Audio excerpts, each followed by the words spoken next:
what I tell patients is to grab any kind of lotion they have at home, just as a coupling agent so that they can move about, so they don't pull their hair out on their arms and they can sort of glaze over and feel what's going on. So I'm gonna give you some lotion on the tips of your fingers.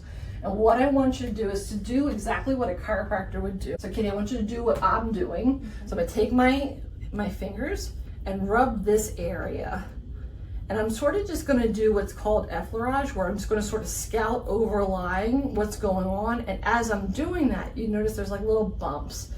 Those are the problem areas. So once you scouted those bumps, you can go back, and I call it search and destroy. So you're gonna go and just stay on a knot, which is the Travell method, which was JFK Surgeon General. Her technique was to get onto one of these knots or trigger points, press into it for 2 to 3 seconds, which forces all the junk, all the pain mediators and inflammatory soup out of the knot. And then when you let go, it fills with fresh blood to help heal it. So you want to create a pump where you're squishing the junk out and then letting go and having it fill back with blood. You also want to work on this area as well. You want to be very mindful because this has a tendency to bruise. You can use your thumb with that cream, work on your wrist.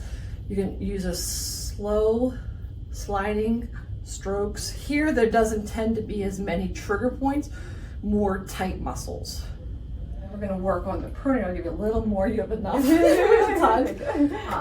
This is the most tender, and this is almost like making a sandwich. It's better if somebody else does it, but I'm going to get in this area and it's super tender. So you want to use discretion up here so you don't bruise yourself, because this has a tendency to bruise, but you're going to find those knots. We started out with glazing, as I said, and then we're going to search and destroy and find that knot where it's painful, but it's not so excruciating you want to die.